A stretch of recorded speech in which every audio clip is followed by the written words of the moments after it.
Dillon really opened up the competition, and he and his Falcon Tyres teammate Rhys Jones look hot favourites for the title now. But Greg Graham was determined to come back after his early retirement from the smoke-free rally, and while he can't retain his title, defending champion Joe McAndrew is still out to win as much as he can. Wayne Munro has this report.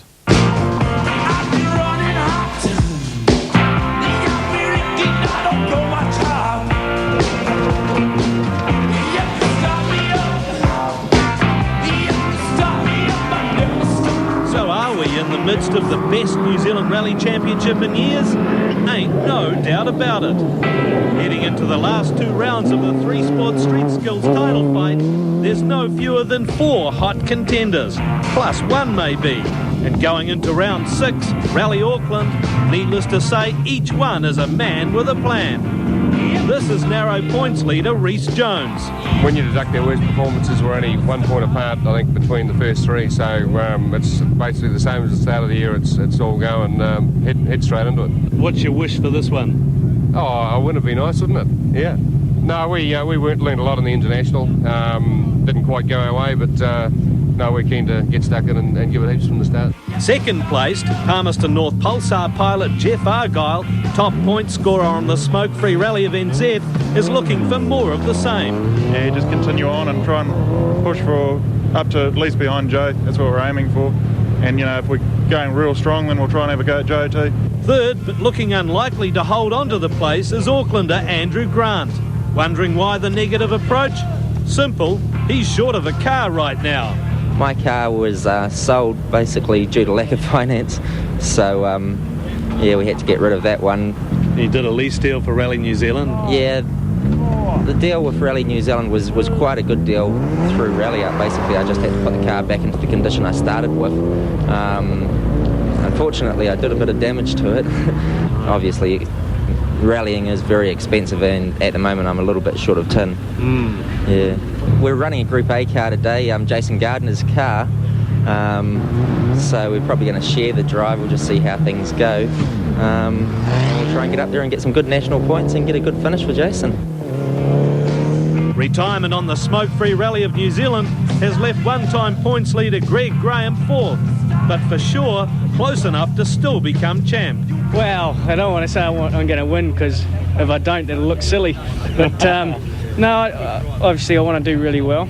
I have to finish high to keep my championship hopes alive. So we'll be giving it a little nudge, but of course I don't want to go too mad and do what I did in the international and do one stage. It's a bit of a waste of time doing that. So obviously I just want to keep my head on for a stage or so and see how comfortable I feel and open up a bit. Even Marty Rostenberg, despite this it's Otago result, has come back to remain at least an outside chance. But reigning champ Joe McAndrew's chances are now reduced to all he needs is a miracle status. Well, we just got to do the best job we can out there, and that's go as hard as we can and try and mend what's basically happened for the most of the season this year. Yeah, there's got to be a bit of mishap for some other people. I don't know if it can happen, but we've had a lot this year, so we just got to drive as best we can and maximum happen. When he's confronted by a first stage outside Wellsford that's littered with heavy metal, that immediately looks even more unlikely. While he sweeps, the others in order behind have it progressively easier.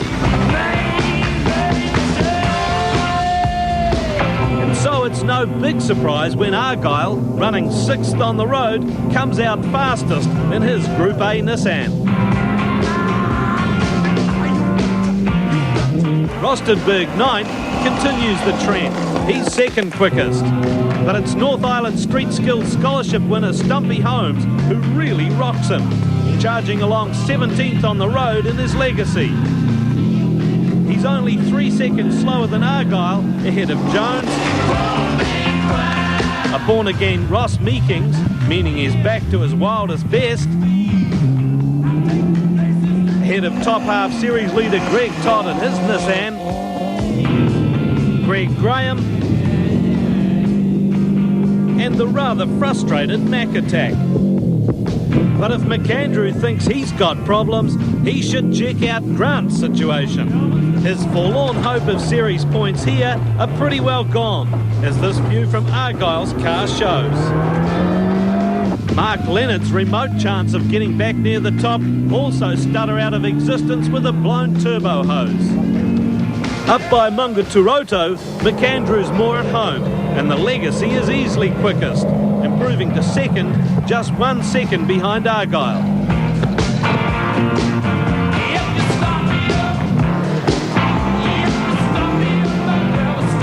He's second on the stage, while non-champs contenders Todd and Holmes keep the regulars on their toes. Third equal for the stage. The stumpy one is also holding third overall. By now, the mishap toll is rising. Southerner Mike Turfus has lost a lot of time with a puncture.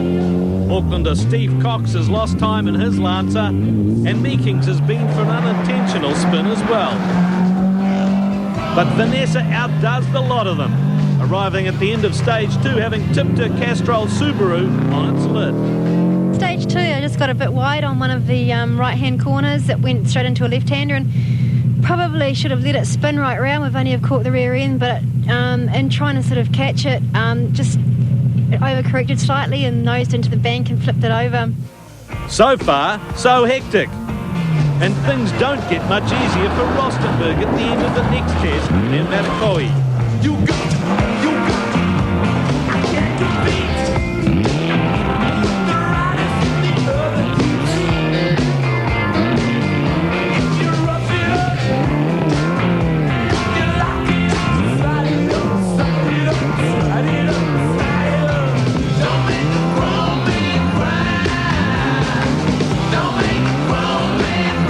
This is how it should be done.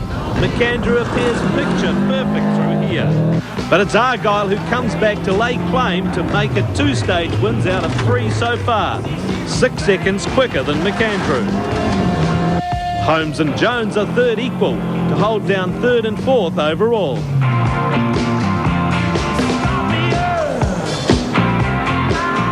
And Graham, what of the impressive Impreza peddler? He's so far been settled at 6th, which actually means he's unsettled and off his usual pace.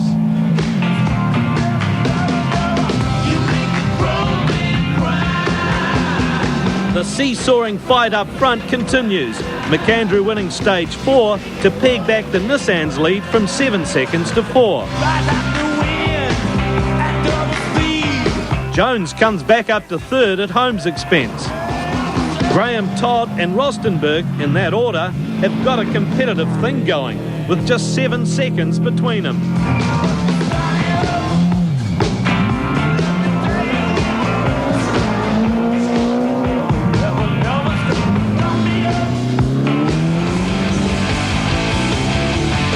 Front runners who haven't featured in the Champs or the Smoke-Free this year, they have plenty pair Will Orr and Paddy Davidson, are having average outings.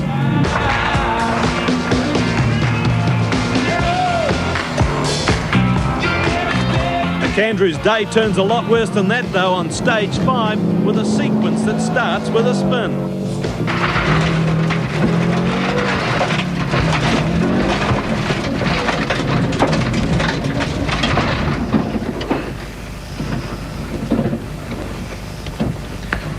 Biggest problem is how the hell to turn around on this tight road. You're gonna have to get down the road backwards, right, Joe?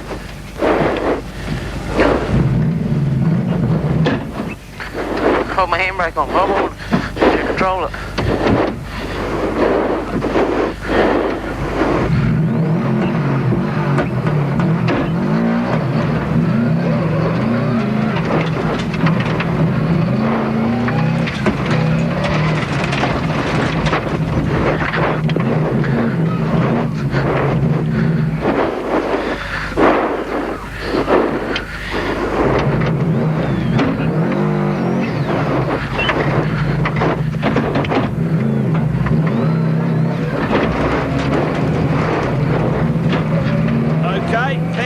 That's over.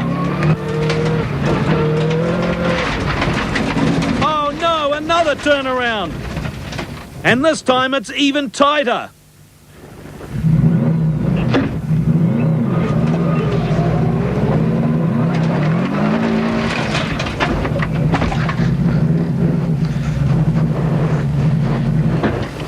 Now this is McAndrew's expensive gearbox about to quit. Just fucked it. I couldn't do anything go forward because we were made into a massive bang. So we jacked it up on this side and we rolled it off the jack each time to try and coax the thing around. And some spectators walked around and yeah, we lost a lot of time. Yeah, how much do you know? We're out anyway, we put a hole inside the gearbox. On the same stage, Meekings comes to light with a stage win, his first in a hell of a long time. Argyle's only 4 seconds back though, to hold a solid 29-second lead with just 3 stages to go. The really interesting bit is who Argyle's 29 seconds ahead of. None other than Kevin Stumpy Holmes, making a stunning breakthrough into the very top level of New Zealand rallying, and bloody excited about it. Hey, your hands are shaking. Oh mate, I tell you, I can't stop shaking, I tell you. Is that right? Yeah. The adrenaline is rushing, yeah? It is. That's why we do it, I think. We spend all this money to get an adrenaline rush. Be like sizing up Tyson, probably. You'd be enjoying yourself, though, eh? Oh yeah, certainly are. It's very fast and it's just unreal.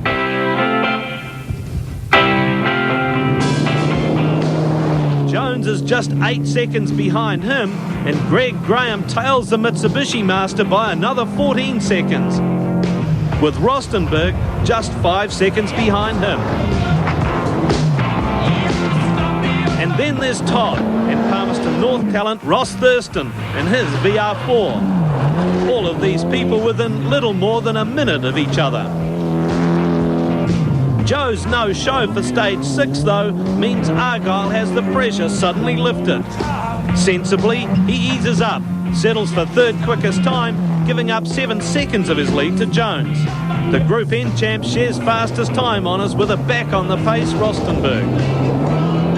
Pukekohe's Steve Pilcher, he's in 10th place going into stage 6, and he's in the proverbial in this late corner in the dust outside Mongatoroto.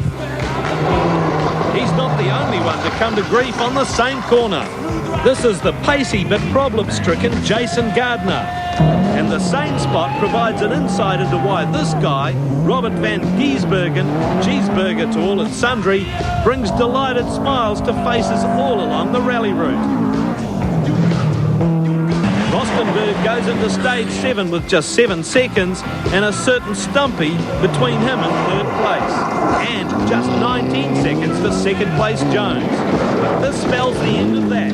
Dumps him from potential overtaker to the overtake end. He's lucky that Thurston has the same problem, otherwise he would have lost more than just 1 place to Graham. Jones does what he has to do.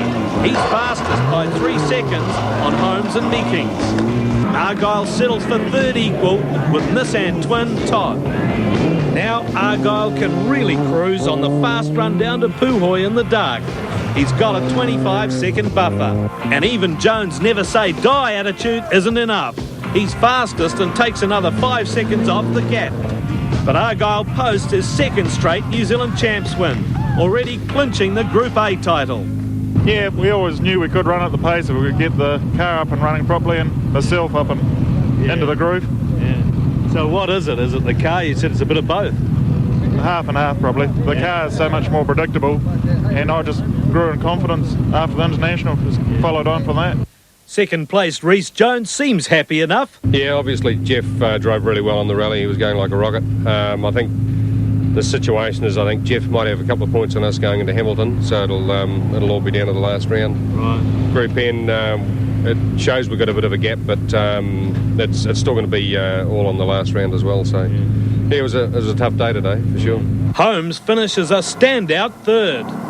It's something that I said to the guys that I wanted to do for Auckland Rally was like really go for it and hopefully not fall off. And this result is mind-blowing, even though we're back on the field and had a better road, but it was worth it. Graham ends an unspectacular day by overtaking Todd for fourth on the final stage. Rostenberg ends up only 10 seconds behind Todd at the line for sixth. He's safely ahead of next on the road John Stewart, who's had an impressive day in his Sierra 4x4. Thurston leads in Brian Green or Davidson, Pilcher, Leonard and Turfus, a man who's come a long way for a lousy day. 16th and first in F2 is the Corolla of David and Jane Black, who've headed F2 arch-rival Dave Strong's Daihatsu Charade all day long. Argyle, sharing the lead with Jones, goes to the final round at Hamilton later this month, heading for a 5-way contest.